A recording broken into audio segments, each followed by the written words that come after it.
Cette étape est clairement cruciale pour avancer dans sa vie, mais elle peut parfois paraître assez lourde quand on n'a pas l'habitude de se retrouver seul, quand on n'a pas l'habitude, voilà, on est souvent entouré, enfin voilà, c'est assez compliqué, je vous l'accorde.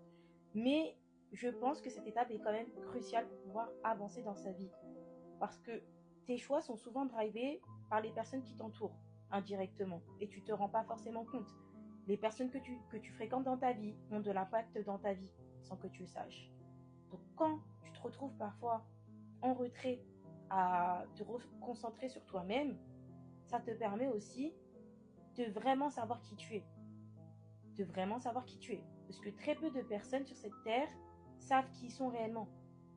Souvent, leurs faits et gestes sont drivés par leur entourage.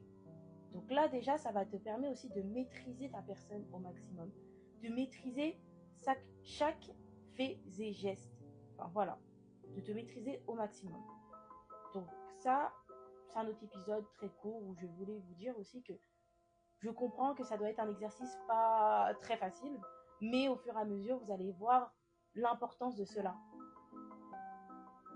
Et en plus, quand tu te retrouves seul avec toi-même, tu te rends compte aussi que si tu fais pas les choses, personne ne le fera à ta place. Donc tu vois très bien que tu es face à toi-même. Parce que souvent on vit beaucoup, voilà, on vit tous en communauté et tout, mais on ne se rend pas compte aussi que personne va faire les choses à notre place. Que si toi tu fais pas, personne va faire. On le sait, hein, mais sauf que quand tu te retrouves vraiment seul pendant un moment dans ton petit cocon et tout, tu te rends vraiment compte.